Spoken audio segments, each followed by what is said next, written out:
ఇక నిజామాబాద్లో పార్లమెంట్ ఎన్నికలకు సర్వం సిద్ధం చేస్తున్నారు. ఎన్నికల అధికారులు పోలింగ్ కేంద్రాలకు ఈవీఎంలు, వీవీప్యాట్లను తరలిస్తున్నారు. నిజామాబాద్ పార్లమెంటు నియోజకవర్గం పరిధిలో 1808 పోలింగ్ కేంద్రాలు ఏర్పాటు చేశారు.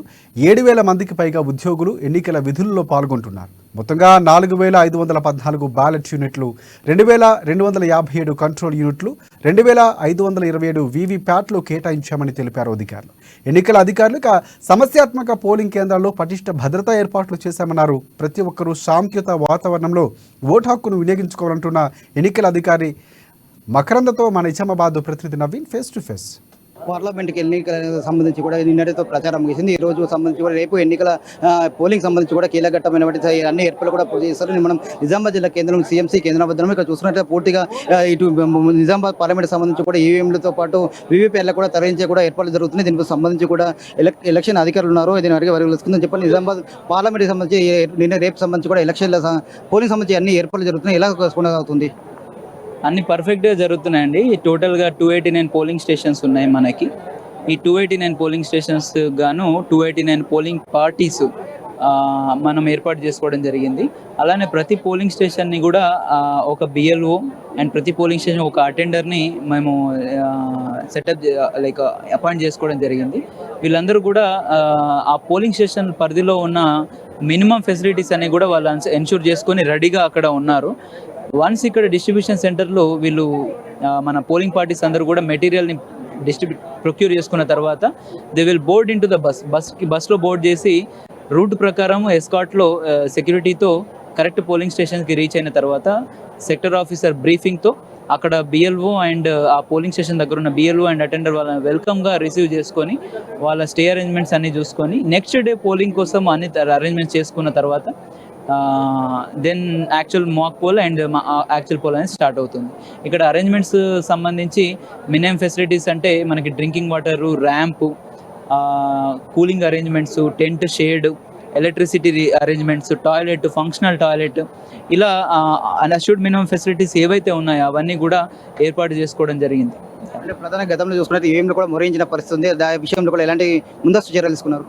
సో ఫస్ట్లీ ఈవీఎంస్ అనేవి లైక్ ఎనీ మెషిన్స్ కాబట్టి అవి ఎర్రర్స్ రావడం సహజం. బట్ స్టిల్ వాటిని మినిమైజ్ చేసుకుని లాస్ట్ టైము ఒక 25% వరకు కూడా ఎర్రర్స్ కమిషనింగ్ అప్పుడే అయ్యాయి. ఈసారి మనకి ఎర్రర్స్ అంతగా రాలేదు. ఓన్లీ 6% మాత్రమే సియూస్ ఎర్రర్స్ వచ్చాయి. బట్ అవి కూడా మళ్ళీ రీప్లేస్ చేసి అన్నీ పర్ఫెక్ట్గా వర్క్ అయ్యే కమిషనింగ్ అయినా ఇవి మన ఈవీఎం సెట్నే రెడీ చేసి పెట్టుకున్నాము. సో దట్ అవే మనం డిస్ట్రిబ్యూట్ చేస్తాం. ఈవెన్ డిస్ట్రిబ్యూషన్ సెంటర్ దగ్గర కూడా సియూస్ని మనం చెక్ చేసుకొని ఒకవేళ అవి ఎర్రర్ వచ్చినాయంటే వెంటనే వాటిని ఇక్కడే రీప్లేస్ చేసుకొని పంపిస్తున్నాం.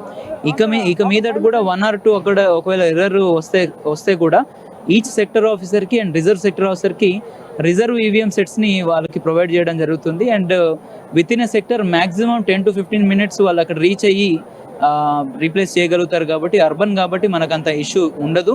అండ్ పోలింగ్ కూడా వితౌట్ ఎనీ డిలే మళ్ళీ రీస్టార్ట్ అవుతుంది. సో నిజామాబాద్ అర్బన్ సంబంధించి ఎన్ని సమస్య ప్రాంతాల గురించి దాని మీద ఎలాంటి ప్రత్యేక శ్రద్ధ ఉంది?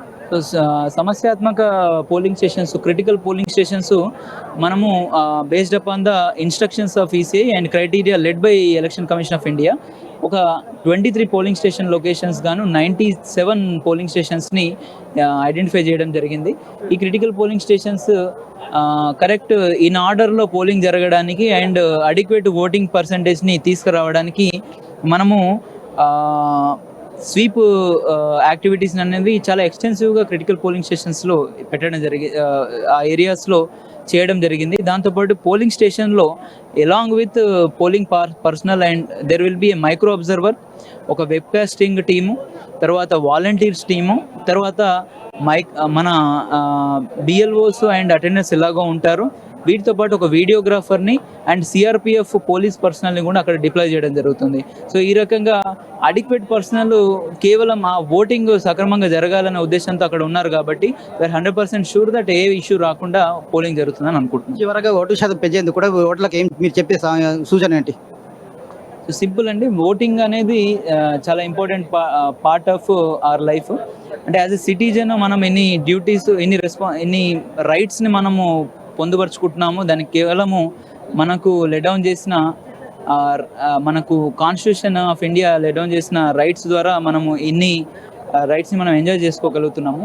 సో సేమ్ థింగ్ ఆ ప్రిన్సిపల్స్ని ఇంప్లిమెంట్ చేయడానికి we need a right government. So ఆ గవర్నమెంట్ని ఎస్టాబ్లిష్ చేసే పవర్ని సిటిజన్ చేతిలో ఓటు రూపంలో ఇచ్చింది కాబట్టి ఈవెన్ వన్ ఓట్ మ్యాటర్స్ అనే విషయాన్ని మీరు అందరూ గ్రహించాలి. సో ఒక్క ఓటు తోటే చాలా చేంజెస్ ఈ హిస్టరీ చూసింది. So I would request all the voters, especially first time voters, to do vote ethically. And మీరు ఓట్ చేసే ప్రతిసారి be informed about why are you voting and to whom are you voting.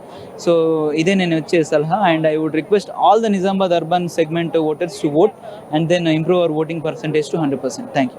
మొత్తం మీద దీని రేపు voting కీలక ఘట్టం అంటే పోలింగ్ సంబంధించి కూడా అన్ని ఏర్పాట్లు చేశామని చెప్పి, ముఖ్యంగా నిజామాబాద్ అర్బన్ ప్రాంతంలో కూడా మొత్తం 23 సంస్కృత ప్రాంతాల గురించి చెప్పి దీనిపై ప్రత్యేక శ్రద్ధ ఏర్పడి చెప్పి వీవీప్యాట్లతో పాటు ఈవీఎంలో కూడా ఎప్పటికప్పుడు వెంటనే పోలింగ్ కేంద్రాలకు తరలిస్తున్నామని చెప్పి చెప్తున్నారు. ఇది గతంలో జరిగిన దృష్టిలో పెట్టుకుని ఈవీఎంలకు ఎలాంటి మొరగించకుండా ముందస్తు కూడా చర్యలు తీసుకోవాలని చెప్పి చెప్తున్నారు. అయితే ఖచ్చితంగా ఓటు వినియోగించుకున్న ప్రతి ఒక్కటి హక్కు బాధ్యత అని చెప్పి కూడా ప్రతి ఒక్క ఓటర్ కూడా ఓటు హక్కు వినియోగించుకోవాలని చెప్పి కూడా ఎన్నికల అధికారి చెప్తున్న పరిస్థితి మొత్తం కనిపిస్తుంది. కెమెరా మైపల్తో ఏఎన్ఎన్ న్యూస్, నిజామాబాద్.